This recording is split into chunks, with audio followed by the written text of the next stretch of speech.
오늘은 일상생활 속에서 수학과의 밀접한 관계를 알려드리도록 하겠습니다. 이번 에피소드는 여행에서 생길 수 있는 일들을 준비하였습니다.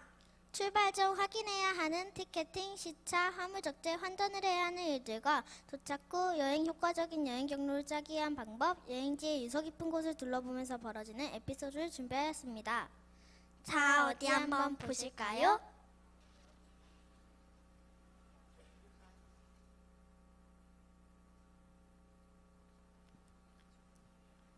단체 여행을 갈 때에는 할인을 받을 수 있는 부분이 있는지 확인하는 것이 좋습니다. 단체 여행일 경우 인원수에 따라 할인료가 다르게 적용되는데요. 1인당 항공료가 100만 원일 때 20명 이상은 10%, 40명 이상은 15%를 항공료에서 할인하여 준다고 한다면 38명인 단체에서는 어떤 할인을 받는 게 더 유리할까요? 38명이 10%의 할인을 받으면 할인 후 1인당 가격의 100만 원의 90%인 90만 원입니다. 38명 곱하기 90만 원은 3,420만 원입니다. 40명의 요금으로 계산할 경우 15%를 할인받게 되고 할인 후 1인당 가격은 100만 원의 85%인 85만 원입니다. 40명 곱하기 85만 원은 3,400만 원입니다. 즉 38명 이상이면 40명 입장권을 사는 것이 유리합니다. 이외에도 할인율과 관련된 계산을 잘한다면 지갑이 조금 가벼워지겠죠.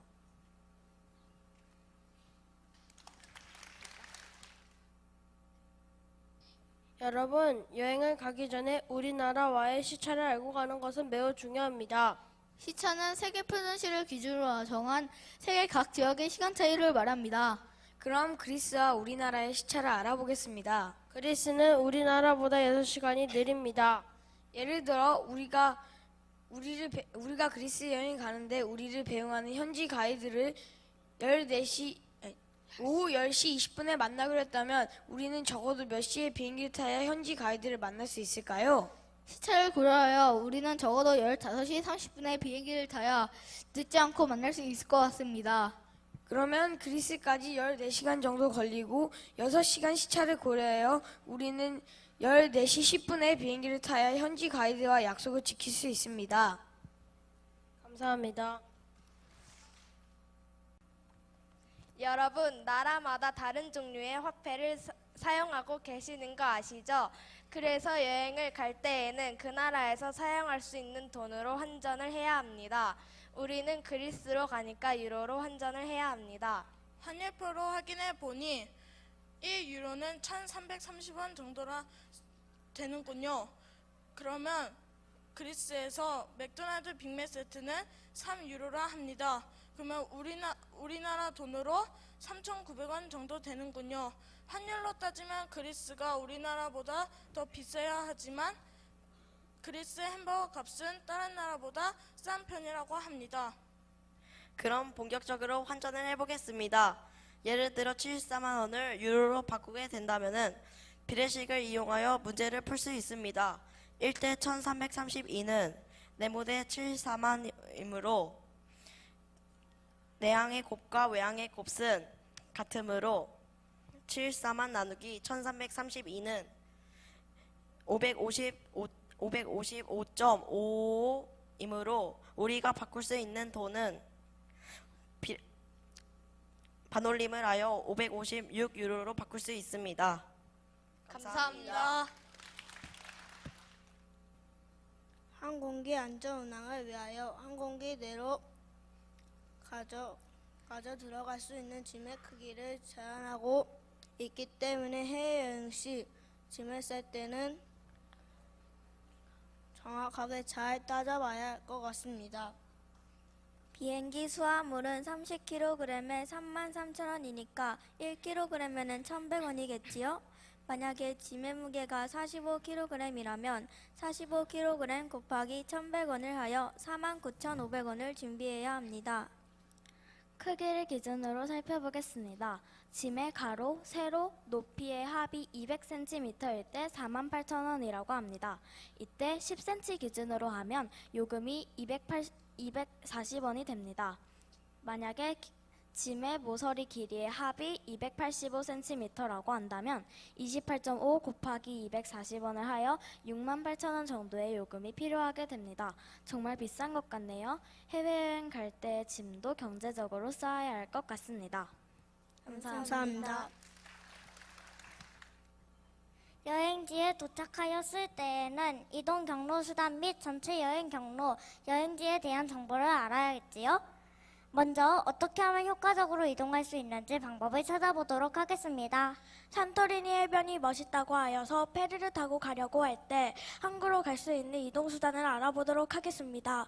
공터에서 배운 가지 그림의 수를 쉽게 알아보도록 하겠습니다. 파레우스 항구를 갈 때는 파레우스 지하철역을 가야 하는데 기차, 택시, 항구버스 세 가지 방법이 있습니다.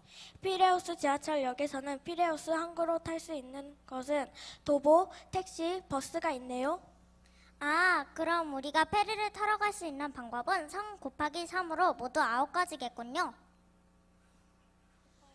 그렇다면 택시 요금은 비싸고 기차는 1시간 뒤쯤에 들어오고 공항버스는 10분 간격으로 들어오니까 효율적으로 공항버스를 타고 내려 경치도 구경할 겸 걸어서 가는 것이 좋을 것 같아요. 오케이, 그럼 출발합시다. 여행을 하면서 이동 경로가 같은 곳을 2번 다녀오지 않도록 하는 방법에 대해 알아보도록 하겠습니다. 꼭 다녀오고자 하는 여행지를 지도에 점으로 표시한 다음 점들을 이어 길을 찾으면 되지 않을까요? 우리의 여행지 산토리니에서 아테네, 스파르타, 모넨파시아 세 곳을 들러 다시 산토리니로 돌아와야 합니다. 아테네에서 스파르타로 바로 갈 수 있는 교통수단이 없다면 같은 곳을 2번 다녀오지 않고 여행할 수 있는 방법은 없습니다. 그림에서 보이는 것처럼 각각의 도시를 점으로 연결하는 선으로 생각하여 봅시다. 그러면 이것은 도형의 한 점에서 시작되는 한복 그리기가 됩니다. 한 점에 모인 선의 수가 짝수일 때 짝수점, 홀수일 때 홀수점이라고 하는데 한복 그리기는 홀수점이 2개일 때 가능하다는 것을 수학자 오일러가 발견하였습니다. 지금 우리의 경우는 같은 곳을 2번 다니지 않고서는 여행이 불가능하다는 것을 알 수 있습니다. 실제 여행에서 거리적으로 제일 좋은 방법은 산토리니, 모넨파시아, 스파르타, 그리고 다시 모넨파시아, 아테네, 그리고 산토리니로 돌아가는 경로가 제일 짧고 효율적이라는 것을 지도를 통해 알 수 있습니다.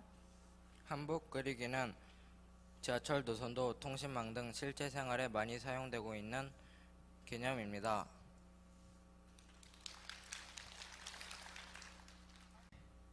효과적인 여행 경로를 결정하였으니 이제 산토리니 지역으로 출발해 볼까요? 산토리니 지역을 관광할 때 차와 자전거 타기를 이용해야 한다면 우선 산토리니 지역의 면적을 알아봐야 합니다. 면적은 제곱미터, 제곱킬로미터, 평 등의 단위를 쓰고 있는 건 다들 아시죠? 참고로 제주도의 면적은 1848 제곱킬로미터입니다. 요즘은 평보다 제곱미터, 제곱킬로미터를 쓴답니다. 산토리니 면적은 제주도의 넓이의 20분의 1이라는 것을 이용하여 산토리니 면적을 구하여 봅시다. 1848 제곱킬로미터 곱하기 20분의 1은 1848 나누기 20과 같으므로 대략 92 제곱킬로미터입니다. 제곱킬로미터를 제곱미터로 환산하여 봅시다. 1킬로미터는 1000미터이죠. 제곱킬로미터를 제곱미터로 환산하려면 제곱의 개념을 알아야 합니다. 제곱은 같은 수를 2번 곱한 값입니다. 즉 1제곱킬로미터는 1km 곱하기 1km가 됩니다. 1km는 1000m 곱하기 1000m이므로 1km는 0이 6개 붙으면 100만 제곱미터입니다. 이므로 산토리니 면적은 약 92제곱킬로미터 9200만 제곱미터입니다.